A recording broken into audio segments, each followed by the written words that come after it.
How are you, sir? This is Pierre. Oh. I can't believe I'm talking to you, Dr. Ray the Great. Well, I don't know about that. I love listening to you. You have a personality just like my father. I don't think you should feel helpless. You are helpless. Doctor, I really appreciate that. That makes me feel a lot better. You be at peace, or else I'm going to yell at you. Trying to find a reason to speak to you. I think you're the best thing since sliced bread. That Ray, he's something. Thank you so much for what you're doing for all the parents out there. I don't know what I can possibly do. I don't either. I'm getting my money worth, I think, at this phone call. Now, from the studios of Living Bread Radio Network in Canton, Ohio, the hometown of Mother Angelica, here's Dr. Ray. You know, that last caller sounded like a compliment, getting my money's worth with this phone call. Actually, that was an insult. She didn't pay for the phone call. It was free. So her money's worth was nothing. So the call was worthless. My answer. Sorry. Just thinking like a shrink out loud. Thank you for joining me here on The Doctor Is In. This is Look Back Friday. Take previous calls in the edited hands of Andrew Kruchek, producer man, over there in Ann Arbor. And then I comment further on the calls for various reasons. Maybe there is a trajectory I would have gone on, but it would have taken me too far afield from the reason the caller called. Maybe there's a term that needed defined. Maybe there were some things in between the lines that I wanted to say, but I didn't want to distract from where the caller wanted to go with it, so I just held back. So many reasons. We'll get to those. Some years ago, I had a PhD clinical psychologist mom in my office. She had a 4 or 5-year-old son. We were talking about discipline, and she said, I'll tell you, do you think you could just come to my house and sit in my kitchen and watch me interact with him so you could see it up close firsthand and then give me ideas? So I did. And that got me to thinking some years later, can I do that with the standard discipline stuff? The day-to-day discipline struggles that parents have clump under 15, 16, maybe not even. Sibling quibbling, disrespect, arguing, hassles, chore shirking, bedtime bad times, meal ordeals, accepting discipline, temper tempests. Those are the basics. Those are the things that when you talk to a parent, most of the time there are 5 or 6 or 7 main discipline struggles that take up about 70% of the frustration with the child. So what I did in my newly released book, Drama-Free Discipline, I took the main ones, the main clashes, main discipline struggles, and I scripted them as you would script a play. Parent talking to kid, kid talking to parent, parent talking to parent, parent talking to grandma. I scripted them. What the kid would say, what a parent would commonly say, the traps the kids would pull us into. And then I stepped into the script. I stepped into the scene, directly into the scene, commenting on what the kid said, commenting on what the parent said, giving the parent an idea to try in the script and see what happens. Of course, since I wrote the script, you're going to see what happens. And that is what drama-free discipline is. It is 18 common discipline scenarios.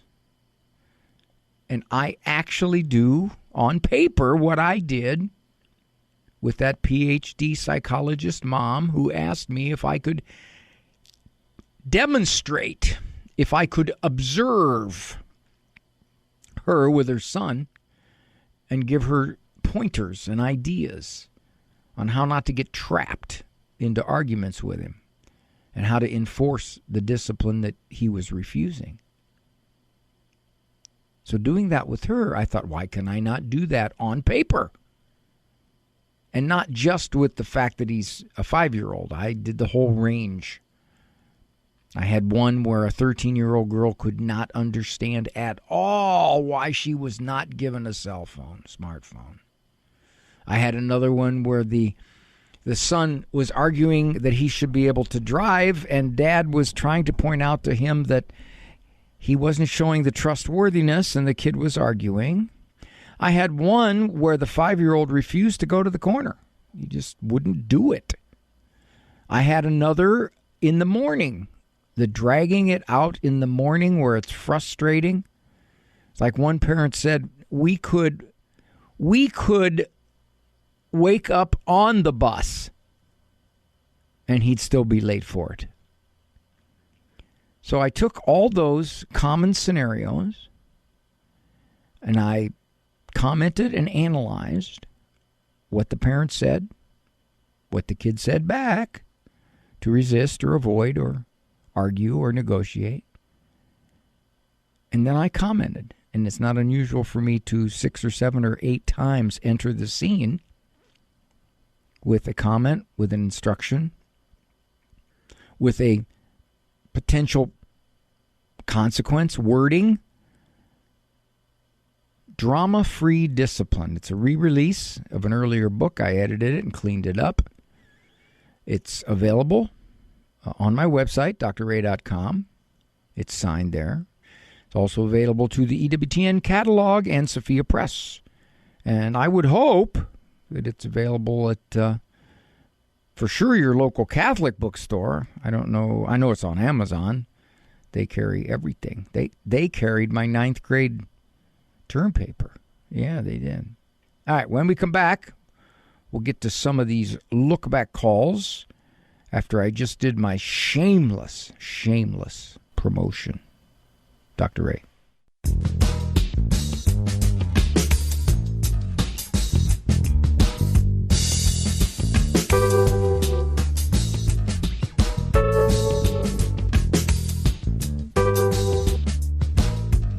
Thank you so much for joining me here on The Doctor Is In. I'm Dr. Ray Guarendi, Monday through Friday, 1 o'clock Eastern Time. Co-production of the EWTN Global Catholic Radio Network and Ave Maria Radio Communications with my producer man and editor in Ann Arbor, Andrew Kruchek, father of John and Audra Rose. All right, let's see who we're going to start out with. Let's talk to Mary. She thinks that her daughter has a borderline personality disorder. What makes you think your daughter has borderline personality disorder? Oh, because I've read up on it, because I cannot figure her out, and it's a roller coaster ride with her for pretty much her whole life. She goes from hating us to loving us to, and now she has 5 children. And my big concern is her children. The oldest one is 14, and he is neurodiverse and ADD and has some learning disabilities, but I can tell he is on to what's happening when she goes down the rabbit hole, because he'll call us, he'll, FaceTime us or whatever, and then sometimes he'll go, do you want to talk to my mom? Bring the phone over or whatever. But currently she's in a funk about a situation where we have a family place in South Carolina, and they're limiting it to 8 people. And she had allowed her stepdaughter to bring another friend, and the cousin found out about it and did not react appropriately in our opinion, but at the same time it was her fault. Well, now she expects us to disown the family, and we thought we had it settled and everything seemed fine, and then here a couple of days ago she's back down the rabbit hole and don't call her children. And my husband had surgery yesterday. She didn't even bother to call, hasn't called to check on him. Her children started school today. I haven't gotten any pictures. Mary, how long has she been this difficult? since she was a teenager. So this is nothing new. No, this is nothing new. We usually get periodic diatribes with less than lovely speech on our texting or talking. I mean, and it's just... She's still married? And of course, understand she's mentally ill and we have unconditional love, but I don't know. She may not be mentally ill, Mary. Might not be, huh? Borderline personality disorder is a pretty serious disorder. And a lot of times it is put upon people who are just living their lives poorly, hard to get along with, difficult, self-centered, narrow-minded, et cetera, et cetera, et cetera. So, a borderline personality oftentimes has pathology involved with it, like gambling, serial sexual affairs, sometimes slipping into psychosis. Yeah, it's serious. And I know when you went to the internet and to read the description, it's easy to diagnose somebody because the traits described are very broad. When they say things like a total self-absorption, you go, oh, that's her. Oh, my gosh, she's so self-absorbed. No, and she's not self-absorbed. She loves her children. She's a good mother. And her husband is a saint, in my opinion, because he has to deal with her going down the rabbit hole on a regular basis. Sometimes I wonder if it's hormonal, because sometimes it's, certain times of the month that she goes down the rabbit hole. Well, let's say, Mary, let's say that we could give you a full personality description along with all the causes, okay? How would that help you? It wouldn't. That's why I'm calling you. I'm calling you to find out how I can best deal with her. How you best deal with her is you don't let her get to you. You know that she's perfectly capable of going through these spells. You know she's perfectly capable of getting angry for long periods of time and deciding she doesn't want to have anything to do with you, and that the grandkids are going to be kept from you. And as they get older, they're going to realize their mom is pretty difficult, as your 14-year-old grandson is starting to realize. So you know this. So it's no surprise when she does this. Your frustration over the last 20 years has been because, why does she do this? When is she going to stop doing this? Why does she How can she stop doing this? She can't. I mean, I don't know that. I'm not God, but I'm just simply saying. And she is. She is seeing a psychiatrist. Okay. Well, my guess would be. And on some medication. Okay. My guess would be that she doesn't see herself as difficult as you see her. Is that a safe statement? Yes. Okay. So when someone does not see themselves as the problem, when she says, unless you write off that other family, you won't hear from me, and she doesn't see that as unreasonable, she thinks she's perfectly justified, then you recognize who you're dealing with. And you realize that probably, if her pattern stays the same in 3 months, she'll come back around and you'll go through a relative period of calm and peace until the next one. Correct? Yep. And that is it. That is the status. That is the way your daughter has acted for 20 years. That may be the very way she'll act for the next 20. And if you're saying, wait a minute, I've got to see how to reach her. No. Your goal is to not let her distress you as much as she has. That's your goal. Let me read you a thumbnail sketch of borderline personality disorder. It's characterized by a pervasive. Now, did you hear what Mary said? She said she's a wonderful mother, or she's got a good marriage, or whatever. That would not be commonly found in someone with pervasive borderline personality disorder. It's characterized by a pervasive, okay, we may have that, long-term pattern of significant, see, these are pretty extreme words here, interpersonal relationship instability. All right, now Mary says, yeah, we don't know what we're going to get out of her. She can be mad at us. This could be someone who's just kind of ruled by her emotions. And when the emotions push her in one direction, she behaves a certain way. Acute fear of abandonment. Well, it's probably not the case here with Mary. And intense emotional outbursts. Fits. Tempests. People with borderline personality disorder frequently exhibit self-harming behaviors. Well, Mary, is she cutting herself? They engage in risky activities like gambling, profligate physical sexual activities, primarily caused by difficulties in regulating emotions. In other words, they're ruled by their emotions. So they do things just with the flow of the emotions as opposed to governing themselves.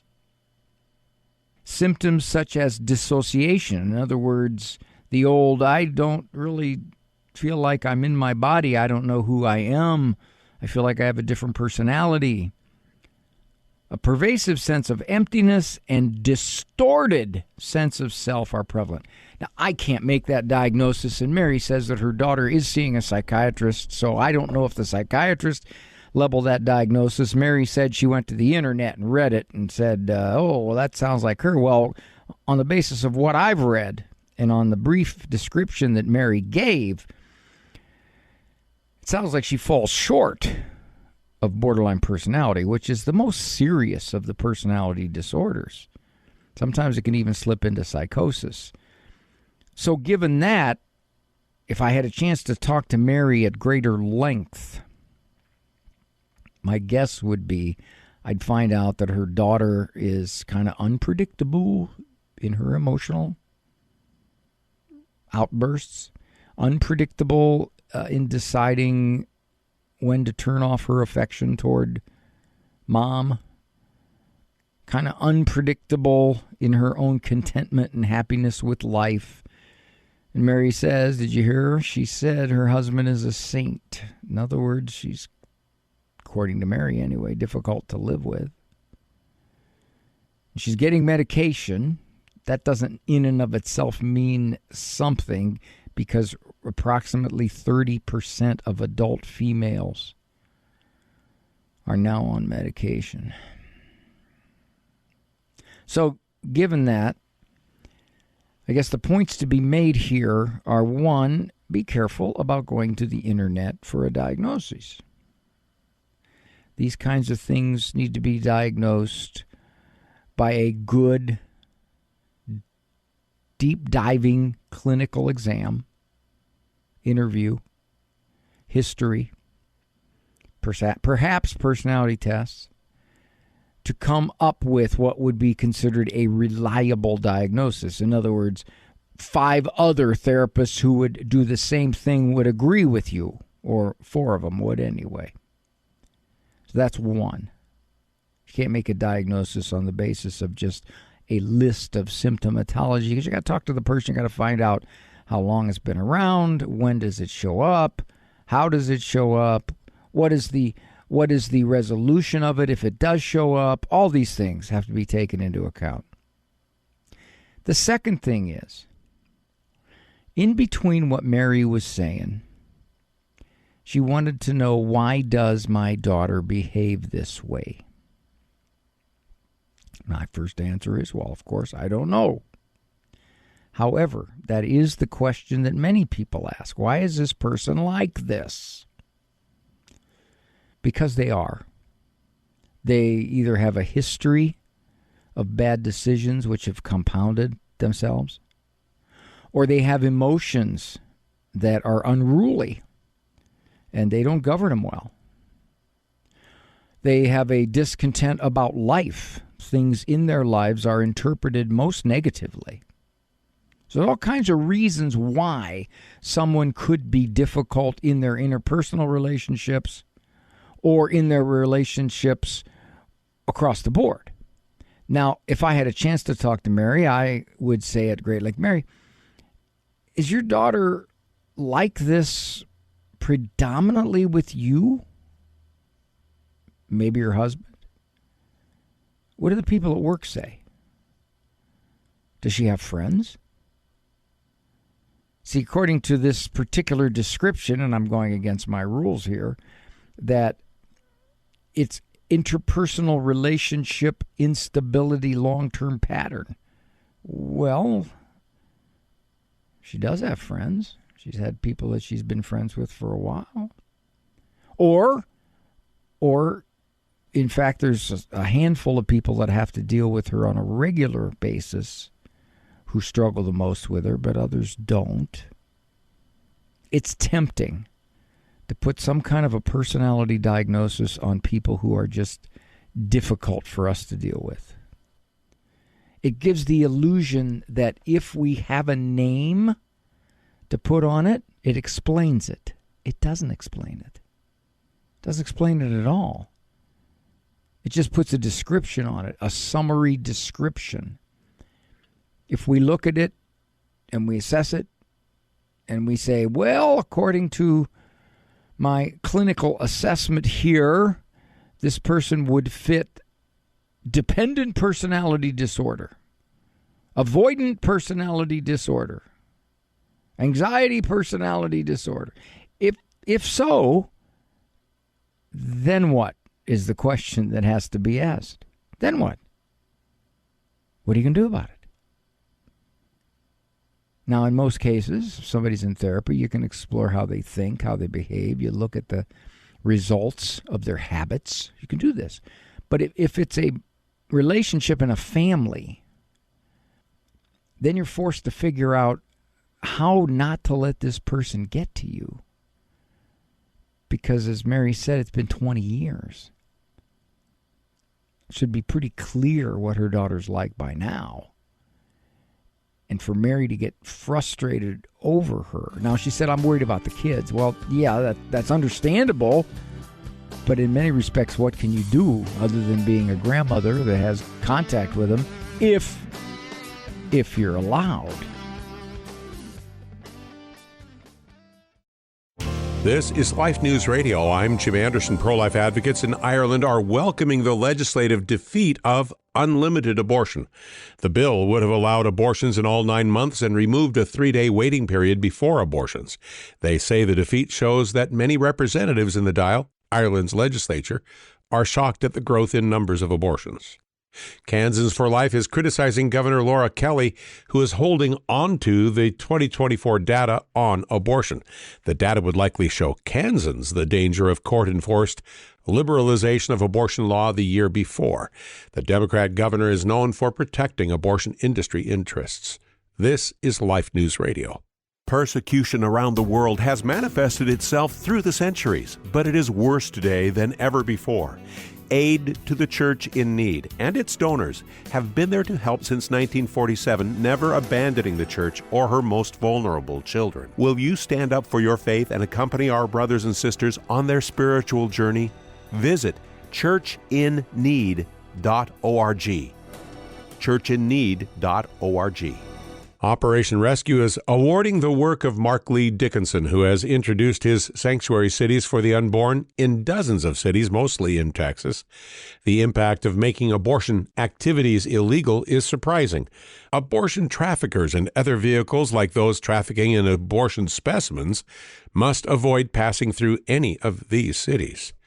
And 3 states this year are legalizing assisted suicide, meaning 13 states now embrace the grisly practice. But Alex Schadenberg of the Euthanasia Prevention Coalition says the assisted suicide lobby plans to introduce legally arranged suicides in 18 more states next year.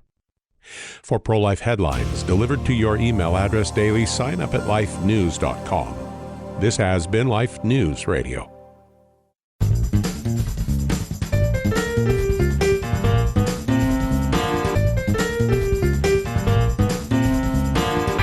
Nice to have you with me, Dr. Ray Grandy.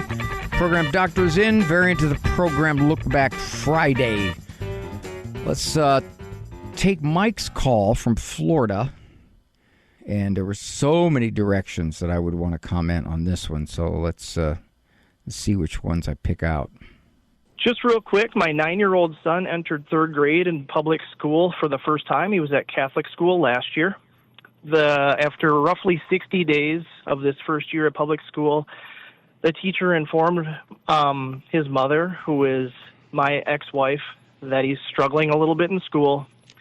And after suggesting a healthcare visit, the immediate protocol that was presented to me was a 504 plan and almost immediate prescribed medication. And I'm sort of the thinking, after getting a few opinions, that a natural process first kind of exhausts some other opportunities, including practice, extra study, tutoring, etc., would be a better route. And I just wanted to get your take on it, as we do have a sort of hitting a wall with our different perspectives and in a 50-50 decision-making situation. Who and how decided that this young man should be on meds? It was a conversation between the teacher and his mother, which then turned into a visit. Correct. Yeah. Well, that turned into a visit with a nurse practitioner, and about a matter of a week, medication was suggested. So I thought that was very fast. It is. I'm not going to question their diagnosis because I don't know your son. I don't know the context. But to make an accurate, or to make it more likely you'll get an accurate diagnosis, you got to do a history. And interestingly enough, how long you been divorced? It's only been about 2.5 years. It's a new situation for So there are everybody. probably differences in parenting style. Correct. Yes. I see it all the time. Prior to this, when your son was in the 2nd and 1st grade, did anybody bring this up? No. Uh-huh. See, ADD or ADHD, and again, what are they saying? Are they saying that he's impulsive and a bit of a behavior problem, or are they saying he's distractible and spacey? Not at all. Simply struggling academically, just struggling with English, struggling with math, yet he does tremendous. He can sit down, beat adults at board games. He hikes the ball on hut 3, hut 5. He doesn't jump over offsides. I mean, he's to me, a very normal child. I would suggest, Mike, if you can, you bring your son to a very reliable psychologist. Describe the situation.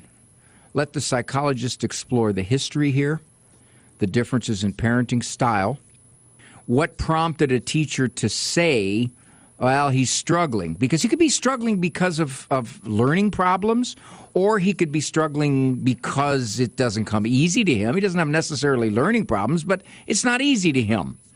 Or he could be struggling because the workload increased in the 3rd grade. He could be struggling for a whole lot of reasons. Interestingly enough, too, I think they could find out how mom is describing him. I got a feeling, you tell me if my feeling is correct, that your ex-wife would describe your son very differently than you do. I would agree with that, and not to throw a bunch of irony in here, but after 14 years of marriage, it was actually a late in life, quote-unquote, ADHD and aggressive Adderall medication that the wife took, and to which 18 months later we were divorced. So I have a little bit of a bad taste in my mouth about these medications, and there's a very much an affinity from that end to go right into it. You're talking to a guy, and I think I got research backing me up on this, that ADHD and ADD is horrifically overdiagnosed. Now, there are those experts who say, no, it's underdiagnosed. No, there are many more children who struggle with this, and we don't recognize it. Well, in a lot of ways, it depends how you define it. But I see situations where a teacher says, well, I think he's struggling. Seems to be some attention problems here. And then if you have a parent who comes in and says, yeah, I got problems with him at home, boy. I do. He's impulsive, or he can't focus, or I tell him something and he just seems to space out, or he ignores me, or whatever it is. And then you go to a person, in this case, what you said, it sounded like a nurse practitioner who I suspect probably didn't do a nice 2-hour history and find out other factors that could be involved here, or to explore the differences between you and your wife, or to rule out other situations, or to say, why didn't this occur in first and second grade? Because if it is attention problems, it should have shown up. It's a developmental problem. So all of these are factors. Well, I would love to get a nice couple hours talk with mom, with dad, find out where the differences are. I would want to know if the nurse practitioner gave mom a standard rating form and mom filled out the rating form, because parents who are frustrated are more likely to describe a child in their perception as much worse in these variables than perhaps another person would describe it. Just to draw a parallel to that, it's not unusual in my office for a parent to tell me this kid is just at home all manner of distractibility, all manner of impulsiveness, all manner of defiance, and then, of course, the teacher thinks he's the greatest kid to walk the face of the earth.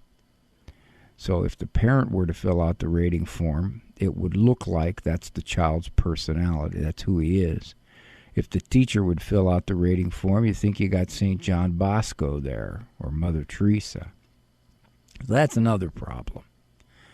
Interestingly enough, they said he's having academic struggles. They're not talking about, it doesn't sound like they're talking attention problems, but maybe they are. Maybe they're saying that attention is at the root of his academic problems. It may be, and it's not unusual for little boys getting into the 3rd and 4th grade where the workload jumps, to turn off toward it. Just more or less struggle with it. I don't like doing it. I don't want to do it. I would want to know what mom does to keep him occupied at home. How many devices? What kind of devices?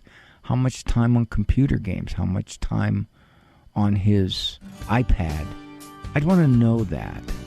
And I want to know if I can talk more about this after the break.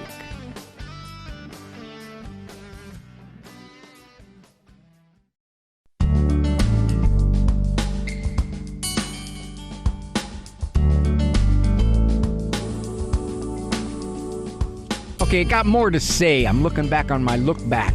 Mike called, 9-year-old son. He and his wife for 2.5 years have been divorced. 3rd grade, and at this point, son is having some academic troubles. 2 months into school, the teacher says he's having academic troubles. Mom agrees, and they had the child see a nurse practitioner, and the next step is medication. Dad doesn't see that. He doesn't see the reason for that. He does not see this in his son at all, and he would like to try other behavioral approaches, which is very legitimate. As a matter of fact, there's research that indicates that a good, highly structured parental discipline approach to a kid's conduct as a result of his attention or impulse problems can be very helpful. Very helpful. Not unusual in my office. I'll get parents will come in and say that their child is being considered for an ADHD diagnosis, but the reason they're coming is because he's a behavior problem for them. So we will work on their discipline, do some fine-tuning and some tinkering, sometimes overall heavy surgery. And not unusually, after a couple, 3 sessions, they'll come back and say it's dramatically better. Dramatically better. Even if we set up a system that they keep monitoring it from school, dramatically better. Teacher doesn't call home anywhere near as much. Now, the academic problem issue, what does that indicate? I would like to see an intellectual assessment. If they're going to put this young man on medication, let's do an intellectual assessment first and see exactly roughly where he functions IQ-wise as measured, and then see his achievement levels. Is there a big gap between what you would expect him to be able to do and what he's actually doing? Find that out. Look at that. I like Dad's idea. A little extra monitoring, bring the work home. Again, the question becomes, what is Mom doing about this? How much is she supervising his work? How much does she believe him when he says, no, I don't have any? And it turns out 3 days later, the teacher says he hasn't turned in half his assignments. Very common dynamics. And you got to get to the root of them. The other problem, too, is that this is a young guy who is getting older and his parents are apart. And it's not unusual, quote Tom Jones, to have kids start to struggle in areas of their lives as an offshoot of their parents being apart. It's still confusing for a kid. It is a different environment as he bounces back and forth from place to place. So that's not unusual that these kinds of things can manifest themselves. So given that, there was so much to explore, and I think if Dad explores it, if he looks into it with any depth, he could find alternative explanations for this son. And one other point. We don't naturally look at ourselves for the cause of a problem. We look outward. Part of our fallen human nature. So I would wonder if Mom is looking to herself to say, what am I doing here that is affecting his school performance? What could it be? Or what am I not doing to better monitor his school performance? Instead, what we do, and this to me is one of the great child tragedies of our diagnostic milieu, is we point to the kid and go, something's wrong with you. We got to find out what's wrong with you. My experience as a psychologist has been a lot of times there isn't anything wrong with the kid. It's the context, it's the environment, and you already got a place to start looking. You got to split Mom and Dad. Right away, quick. That raises all kinds of questions regarding parental approach, parental cooperation, parental differences in style, parental differences in supervision, parental differences in media and games, computer, all of that. All enters in.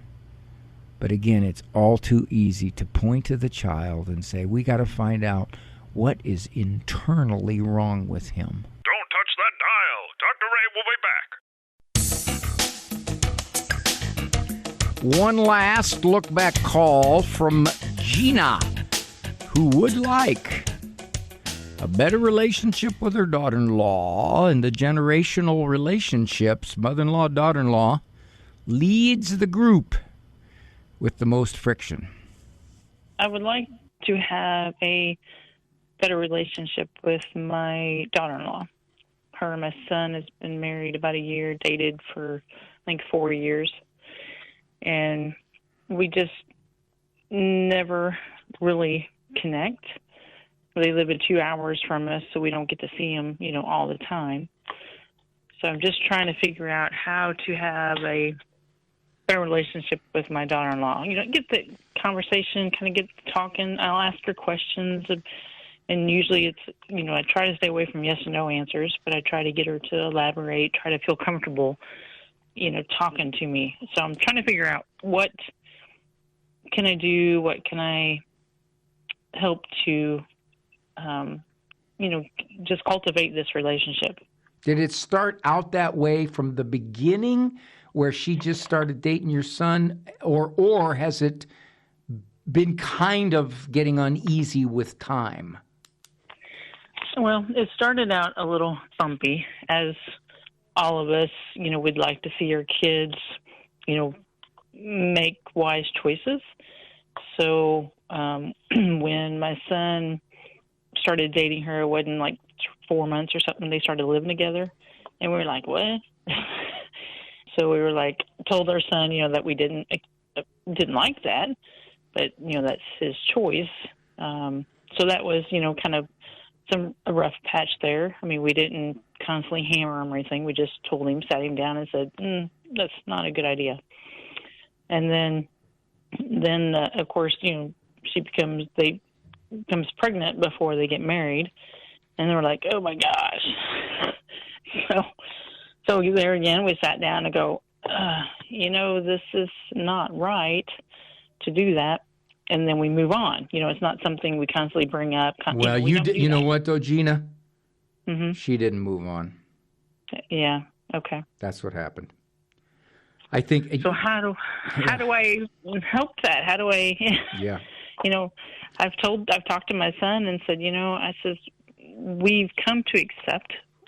We don't like what you guys did, but we come to accept it. We still love you. I still pray for you. I still want you all in our lives.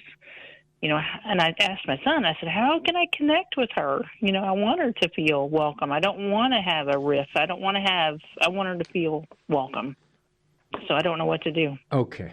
Well, typically, you don't have any idea how insecure she might be about all this. Mm-hmm. In her view, we're not doing anything wrong. This is what young people do. They live together. And a lot of them have a baby together. So, come on, man. That's you guys' way. It's not ours. All right. And so even though you said, we love you, we accept you, we just don't like the way this has come about, unfortunately, we now live in a culture where the young people especially, you can't do that. You got to go, yay, yay, yippee, yippee, celebrate, celebrate. How wonderful. Oh, this is tremendous.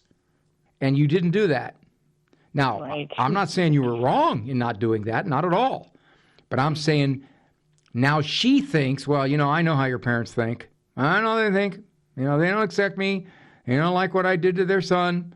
I got pregnant out of wedlock, et cetera, et cetera. So she's probably, there's one of two things going on. One, she's either ill at ease because she's insecure about all this, or her attitude is, you know what? I really don't want to get that close to your parents anyway because they're too different from us. Now, I don't know which it is. Yeah, I'm not sure. Okay.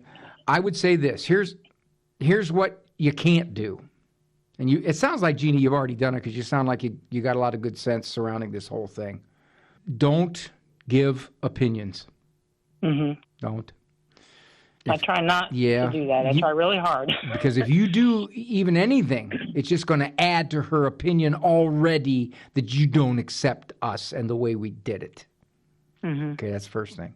Second thing, I don't have any doubts that your son probably told her all about what you told him. Oh, sure. Of course. So, yeah, your son is your son. And so he knows, loves you, has a history with you. She doesn't. Mm-hmm. So she's either threatened by you, angry at you, whatever it is. It sounds like from what you're describing, she just wants to give you minimal information about anything. So what I would do is, one, watch the opinions, and two, ask a lot of questions that relate to her life. How's the pregnancy gone? What if you tell your names on the baby?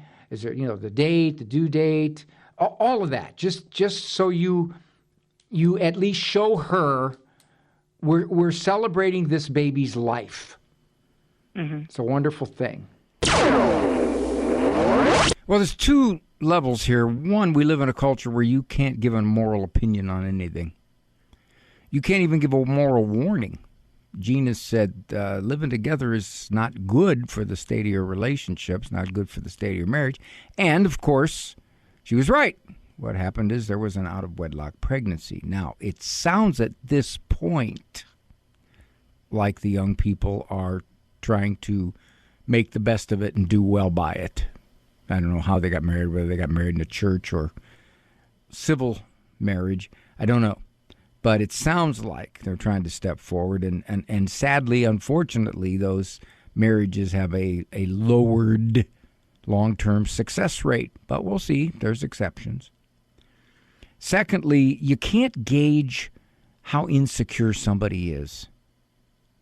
That once the tone is set, and even though Gina was very clear, we didn't dwell on this. We just simply said this is not a good way to start, which is very legit. But, again, we live in a society among the young people where you just don't tell me. It's not all of them. I'm not going to paint with that broad a brush. But there's certainly enough of them.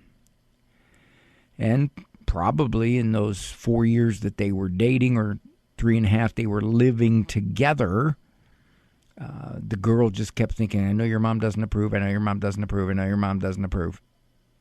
So therefore, we'll just keep as much distance as we can. But the best thing Gina can do is to try to show the daughter-in-law that I'm interested in your life. I'm interested in the baby. I'm interested in all kinds of things about you. And of course, it's going to get frustrating because, as Gina said, she's getting two-word answers. And two-word answers, unless this young woman is incredibly shy and socially withdrawn, is her way of saying, I'm really not telling you a whole lot. And Gina may have to come to accept that at some point, that to have a relationship with her son, daughter, and the baby, she's going to have to accept that the daughter-in-law is not going to be all that open to a relationship. But she can do her best here and see what happens. In the end, you wonder, you accept that you cannot necessarily change the way another person looks at things. If your attempts to soften them, if your attempts to reach out to them, if your attempts to mollify the relationship go nowhere, then at some point, in the words of the gambler, you got to know when to hold them and know when to fold them. But you're not going to walk away and you're not going to run. And maybe when the baby comes and they see how much grandma is enamored with this new life, it will be a bridge, a nice warm bridge between her and her son and daughter-in-law. Little kids can do that kind of stuff.